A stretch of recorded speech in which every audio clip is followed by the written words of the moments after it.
नमस्कार,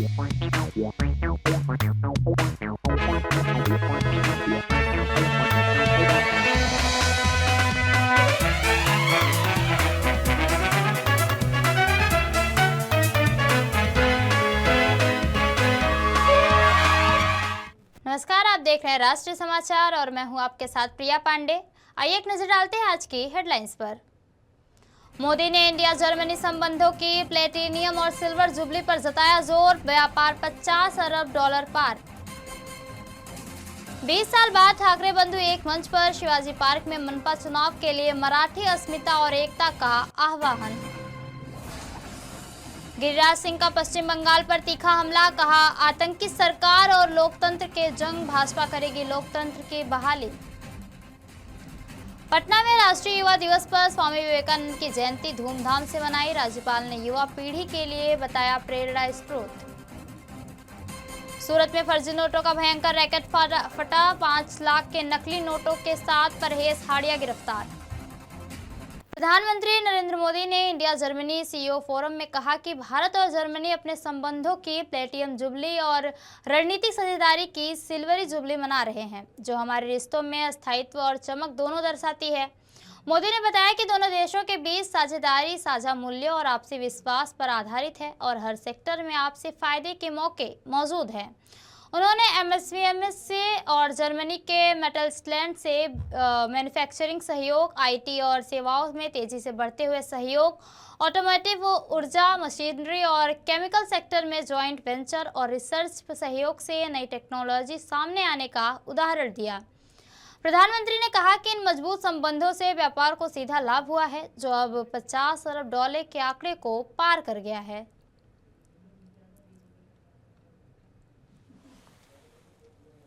भारत जर्मनी रिश्तों की प्लेटिनम जुबिली और भारत जर्मनी स्ट्रैटेजिक पार्टनरशिप की सिल्वर जुबिली मना रहे हैं। यानी हमारे रिश्तों में प्लेटिनम की परमानेंसी और सिल्वर की चमक भी है। फ्रेंड्स, भारत और जर्मनी की पार्टनरशिप एक सीमलेस पार्टनरशिप है, जिसकी नींव साझा मूल्यों और आपसी विश्वास पर टिकी है। हर सेक्टर में हमारे बीच म्यूचुअली बेनिफिशियल अपॉर्चुनिटीज है। हमारी एमएसएमईज और जर्मनी की मिटलस्टैंड के बीच जारी मैन्युफैक्चरिंग सहयोग, आईटी और सर्विस में तेजी से बढ़ता सहयोग, ऑटोमोटिव, एनर्जी, मशीनरी वो केमिकल सेक्टर्स में जॉइंट वेंचर्स और रिसर्च कोलैबोरेशन से उभरती नई टेक्नोलॉजी और इन मजबूत लिंकेजेस का सीधा लाभ हमारे व्यापार को मिला है, जो आज लगभग $50 बिलियन के आंकड़े को पार कर चुका है। फ्रेंड्स, दुनिया तेजी से बदल रही है। हम देख रहे हैं कि कैसे क्रिटिकल टेक्नोलॉजीज और कैपिटल मशीनरी पर निर्भरता को आज वेपनाइज किया जा रहा है। आज स्वामी विवेकानंद जी की जयंती के पावन अवसर पर हमें उनके विचारों और संदेश से प्रेरणा लेनी चाहिए। उनका संदेश स्पष्ट था कि एक सशक्त राष्ट्र वही होता है जो आत्मबल, आत्मनिर्भरता और जिम्मेदारी के साथ दुनिया से जुड़ता है। मुंबई मनपा चुनाव को लेकर शिवाजी पार्क में रविवार को एक ऐतिहासिक दृश्य देखने को मिला। 20 साल बाद ठाकरे बंधु उद्धव ठाकरे और राज ठाकरे एक ही मंच पर एक ही संदेश के साथ नजर आए। भारी समर्थक की भीड़ के बीच दोनों नेताओं ने मराठी अस्मिता, मुंबई के भविष्य और चुनावी एकता का आह्वान किया। राज ठाकरे ने इसे मराठी लोगों के लिए आखिरी चुनाव बताया, तो वहीं उद्धव ठाकरे ने बीजेपी पर मुंबई को निगलने का आरोप लगाया। शिवाजी पार्क की सभा ने मनपा चुनाव की राजनीति को नई दिशा दे रही है।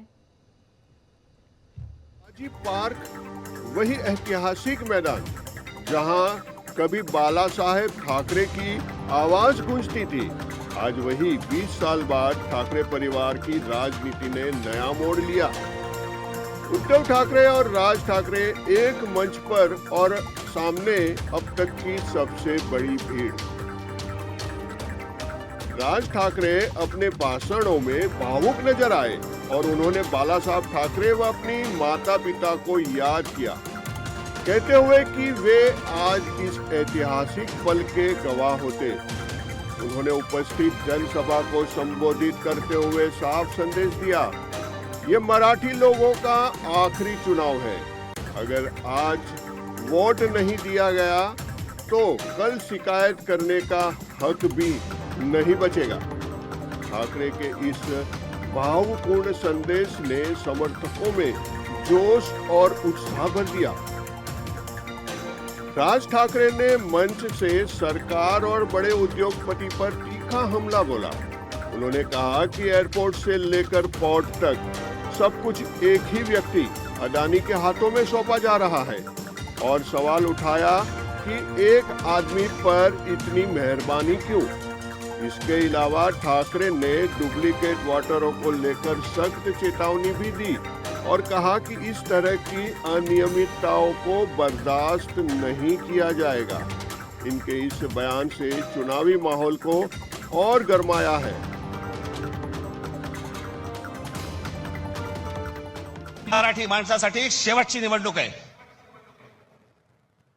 आज जर चुकलात कायमचे मुकलात म्हणून समजा। आज जर तुमच्या हातात ही शहरं गेली, यांच्या हातामध्ये गेली, उद्या राजानं मारलं आणि पावसानं झोडलं, तक्रार कोणाकडे करायची? आज इतर राजकीय पक्षांमधले पण जे मराठी लोक आहेत, माझं त्यांनाही आव्हान आहे, सोडा ते सगळं, या मराठी माणसासाठी एक व्हा, या मुंबईसाठी एक व्हा, या महाराष्ट्रासाठी एक व्हा।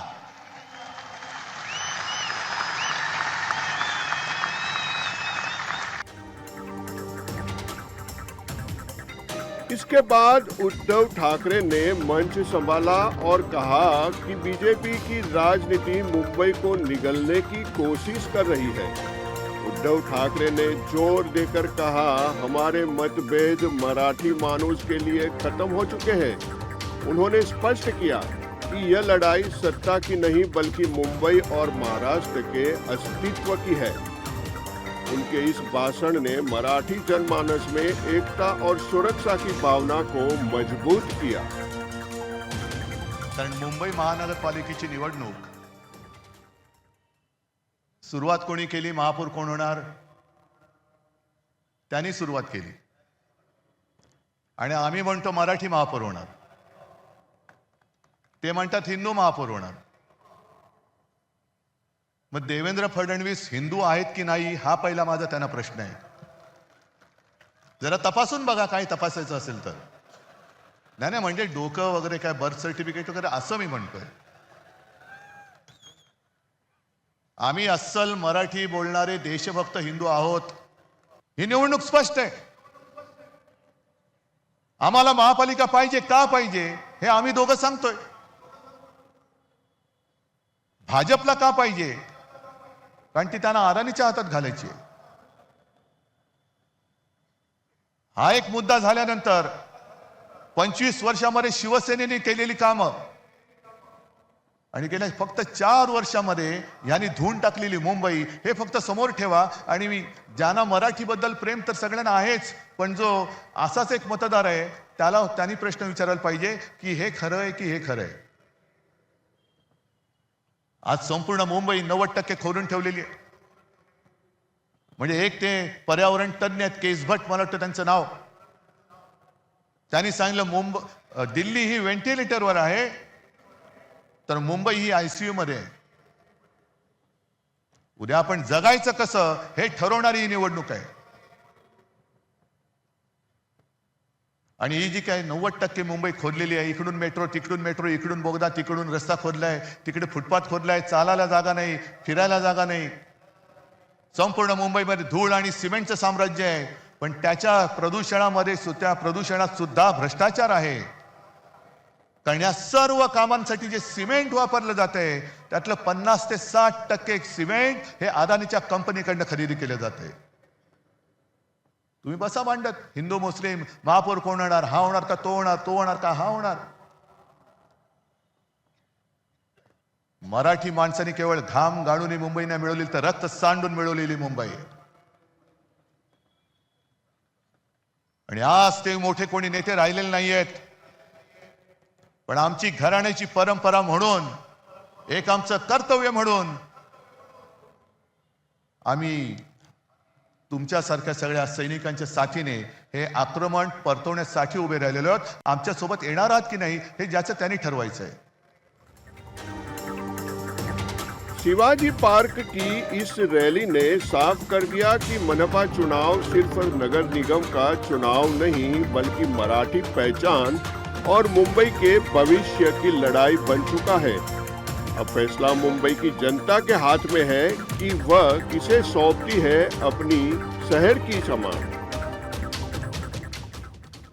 केंद्रीय मंत्री गिरिराज सिंह ने पश्चिम बंगाल की राजनीतिक स्थिति को लेकर तीखा बयान दिया. उन्होंने कहा कि पश्चिम बंगाल में इस समय आतंकी सरकार और लोकतंत्र के बीच लड़ाई चल रही है.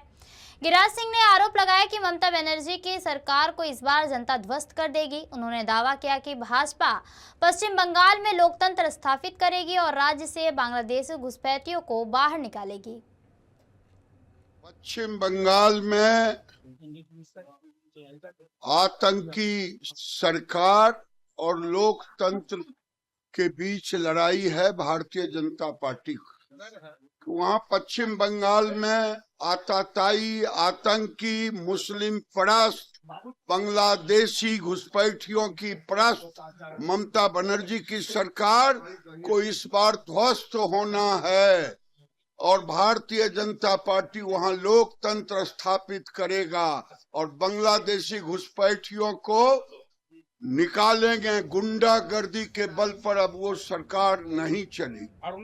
भारत में अमेरिकी राजदूत का पद संभालने के बाद सर्जियो गोर ने कहा, आप में से कई लोगों ने मुझसे चल रही ट्रेड डील बातचीत के बारे में अपडेट मांगा है. दोनों पक्ष सक्रिय रूप से बातचीत कर रहे हैं. दरअसल ट्रेड को लेकर अगली बातचीत कल होगी. भारत दुनिया का सबसे बड़ा देश है, इसलिए इसे फाइनल स्टेज तक पहुंचाना आसान काम नहीं है, लेकिन हम इसे पूरा करने के लिए पक्के इरादे से काम कर रहे हैं और ट्रेड हमारे रिश्तों के लिए बहुत ज़रूरी है. हम सुरक्षा, काउंटर टेररिज्म, ऊर्जा, टेक्नोलॉजी और शिक्षा, स्वास्थ्य जैसे दूसरे बहुत ज़रूरी क्षेत्रों में भी मिलकर काम करते रहेंगे. राष्ट्रीय जनता दल के मुख्य प्रवक्ता शक्ति सिंह यादव ने प्रेस कॉन्फ्रेंस कर राज्य सरकार पर गंभीर आरोप लगाए हैं. उन्होंने कहा कि सरकार के खजाने को लुटाने की साजिश की जा रही है और राज्य के खजाने की भारी फिजूल खर्ची भी हो रही है. शक्ति सिंह यादव ने दावा किया कि इस तरह की फिजूल खर्ची के कारण बिहार पर 3 लाख करोड़ रुपए से अधिक का कर्ज हो चुका है, जिससे प्रति व्यक्ति करीब 25,000 रुपए का बोझ पड़ रहा है. उन्होंने आरोप लगाया कि चुनाव के समय महिलाओं को 10,000 रुपए देकर राजनीतिक लाभ लिया गया, लेकिन अब महिलाओं के खातों में 2 लाख रुपए देने के वादे पर सरकार चुप है. शक्ति सिंह यादव ने कहा कि यदि महिलाओं को 2 लाख रुपए दिए जाते हैं तो सरकार पर 2,70,000 करोड़ रुपए का अतिरिक्त आर्थिक बोझ पड़ेगा. वहीं वेतन मद में 1,05,000 करोड़ रुपए खर्च होंगे. दोनों को मिलाकर कुल 3,45,000 करोड़ रुपए की आवश्यकता होगी, जबकि बिहार का कुल बजट ही करीब 3 लाख करोड़ रुपए का है. आपके सामने रखी बात, अभी तो मैंने प्रेस के माध्यम से पीपुल डोमेन में बिहार की जनता को यह बात ज्ञात संज्ञान में जानी चाहिए कि राज्य के मुख्यमंत्री खुन्नस से के कारण, ईर्ष्या के कारण, द्वेष के कारण नया घर को जमींदोज कर करके वहां फिर से इसलिए घर बनाना चाहते हैं. उस दीवार पर तत्कालीन मुख्यमंत्री 1994 में जिनके कर कमलों से उद्घाटन हुआ था, लोकार्पण हुआ था, समर्पित हुआ था, वह उनको लगातार जो है टीस मारता है. ये बात तो मैंने कहा. आप लोगों को राज्य के खजाने का चिंता है कि लालू जी का नाम बचाना, पहली प्रायोरिटी राज्य के खजाने की चिंता है. भैया तो आपको याद नहीं है तो बताता हूं. मैं उन दिनों भी म्यूजियम के सवाल पर बोला था, बढ़िया बढ़िया बना हुआ एमएलए फ्लैट जब ध्वस्त किया गया था, तोड़ने की आवाज इनकम टैक्स पार जाता था, जिसमें तोड़ा जा रहा था. लेकिन जो बना आप देख ले रहे हैं क्या, पैनल क्रमांक 13 में चुनावी सरगर्मी तेज हो गई है। आज पैनल के उम्मीदवारों द्वारा आयोजित विशाल जनरैली में सैकड़ों नागरिक शामिल हुए, जिसका स्वरूप पूरी तरह विजय रैली जैसा दिखाई दिया। पूजा संजय गायकवाड़, विक्की तरेस, सरोज मनोज राय और महादेव राय भोले को जनता का व्यापक समर्थन मिलता नजर आया। रैली में विधायिका सुलभा गायकवाड़ और वरिष्ठ नेता संजय मोरे समेत कई पदाधिकारी मौजूद रहे और उन्होंने प्रचार अभियान को मजबूती दी है। राष्ट्रीय युवा दिवस के अवसर पर पटना के रविंद्र भवन में धार्मिक न्यास बोर्ड की ओर से स्वामी विवेकानंद की जयंती श्रद्धा और उत्साह के साथ मनाई गई। कार्यक्रम में बिहार के राज्यपाल आरिफ मोहम्मद खान, धार्मिक न्यास बोर्ड के अध्यक्ष रणवीर नंदन और बिहार के उप मुख्यमंत्री सम्राट चौधरी उपस्थित रहे। इस मौके पर राज्यपाल आरिफ मोहम्मद खान ने कहा कि जब देश का आत्मसम्मान समाप्त हो चुका था और हर ओर निराशा का माहौल था, उस समय स्वामी विवेकानंद ने समाज को नई दिशा और मार्गदर्शन दिया। उन्होंने कहा कि आज स्वामी विवेकानंद की जयंती पर पूरा देश उन्हें नमन कर रहा है और उनके विचार पर भी युवाओं के लिए प्रेरणा स्रोत है। विवेकानंद जी का साहब, मैं तो ये मानता हूँ कि ऐसे वक्त में जब हमारा आत्मविश्वास खत्म हो गया था, आत्मसम्मान खत्म हो गया था, मामला सिर्फ ये नहीं था कि हम गुलाम थे, हमारा सब कुछ खत्म हो गया था।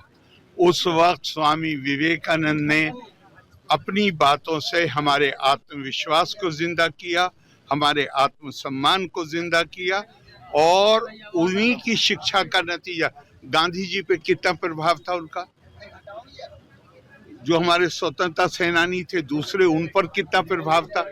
मैं मानता हूं कि राष्ट्रीय आंदोलन के लिए अगर कोई एक व्यक्ति जिम्मेदार है चेतना पैदा करने की, लड़ाई तो बहुत लोगों ने लड़ी है, बलिदान दिए, लेकिन चेतना किसी ने पैदा की है तो वो नाम स्वामी विवेकानंद। सूरत शहर में फर्जी नोटों के बड़े रैकेट का खुलासा हुआ। सूरत एसओजी पुलिस ने कार्रवाई करते हुए परेश हाड़िया को 5 लाख रुपए के फर्जी नोटों के साथ गिरफ्तार किया है।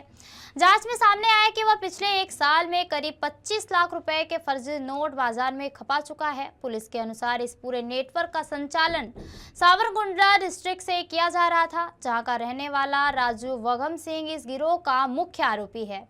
पूछताछ में खुलासा हुआ कि 500 रुपए के high quality printed xerox note तैयार कर ट्रांसपोर्ट के जरिए सूरत भेजे जाते थे, जिसमें 75% हिस्सा राजू और 25% हिस्सा परेश को मिलता था। पुलिस ने राजू वघम सिंह को वांटेड घोषित कर दिया है और नेटवर्क से जुड़े अन्य लोगों की तलाश भी जारी है। वराछा मिनी रोड के पास से एक थैले के साथ एक आरोपी को पकड़ा, जिसका नाम है परेश हड़िया। इसके पास से 5 लाख की 500 की दर की नोटें बरामद हुई है और ये इसकी एमओ ये है कि ये 500 की नोटें अलग अलग जगह पे सर्कुलेट करता था। जैसे भीड़ भाड़ वाले इलाके हो, पान के गल्ले हो, चाय की टपरी हो, तो वहाँ पे जाके जहाँ भीड़ भाड़ रहती है तो इजीली सर्कुलेट कर देता था। इसका एक और जो पार्टनर है जिसका नाम है राजू वागम सिंह, जो सावरकुंडला का रहने वाला है, वो इसको ये नोटें है ट्रैवल्स के थ्रू पार्सल करके सावरकुंडला से यहाँ भेजता था और ये छूटक में इसको सर्कुलेट करता था। पुलिस को कैसे पता चला कि ये नकली नोट है और पुलिस कैसे उसको पहुंची? पुलिस ने जब पकड़ा तो उसकी सीरीज देखी तो एक ही सीरीज नंबर की नोटें थी और हाई क्वालिटी प्रिंटिंग करके बनाई थी, उसमें थ्रेड वगैरह नहीं था। तो अगर कोई ध्यान से देखे तो पता चल जाता है कि ये नोट है नकली है। लेकिन जो भीड़भाड़ वाली जगह पे ये लोग सर्कुलेट करते थे और छूटक सर्कुलेट करते, इसलिए इन्होंने अभी तक 1 साल में 25 लाख की नोटें सर्कुलेट की। प्राइमरी जांच में ये जो पूरा रैकेट चलता था वो कहाँ से चलता था, अब आगे पुलिस किस तरह से? प्राइमरी जांच से अभी ये रैकेट राजू वागम सिंह करके है, जो सावरकुंडला का रहने वाला, ये चलाता था और आगे उसको पकड़ने के बाद आगे जो भी होगा वो खुलेगा। भाजपा सांसद मनोज तिवारी ने बीएमसी चुनाव 2026 पर कहा कि निगम का चुनाव है, हम यहां के लोग से प्रार्थना करने आए हैं और हमें विश्वास है कि भाजपा महायुति ने लोगों का विश्वास जीता है और उसका निर्णय निगम में भी अच्छा रहेगा। जनमानस में यह स्पष्ट हो गया कि यदि कोई बिना किसी भेदभाव के जनता का हितैषी है तो वो भाजपा है। हमें पूरा विश्वास है कि नागपुर के हमारे सभी भाई बहन और मतदाता निगम में भाजपा का चुनाव जरूर करेंगे। निगम का और हम यहाँ के लोगों से प्रार्थना करने आए हैं और हमें विश्वास है कि जिस प्रकार से भारतीय जनता पार्टी लोगों के महायुति जो है, महाराष्ट्र की भाजपा महायुति, जिससे लोगों का विश्वास जीती है, उसका निर्णय फिर से निगम में भी अच्छा होगा, क्योंकि देखिए अब धीरे धीरे जनमानस में स्पष्ट हो गया कि अगर कोई जनता का सही मायने में हितैषी है, बिना किसी भेदभाव के, बिना किसी जातीय, धार्मिक या प्रांतीय विद्वेष के, तो वो भारतीय जनता पार्टी है। जो कांग्रेस के लोगों ने, उन्होंने ऐसा कहा है कि ममदानी जैसा यहाँ में मेयर बनेगा। अब मैं सबसे पहले तो कांग्रेस की बुद्धि को क्या हो गया है, अरे भाई महाराष्ट्र में जो मेयर होगा वो छत्रपति शिवाजी महाराज जी को मानने वाला होगा। महाराष्ट्र के किसी भी निगम का मेयर वो ममदानी को और ममदानी के विचारों वाला नहीं हो सकता, क्योंकि ममदानी ने सरजल इमाम और उमर खालिद को सपोर्ट किया है। तो ये थी अब तक की खास खबरें, और खबरों के लिए बने रहिए राष्ट्रीय समाचार के साथ। नमस्कार।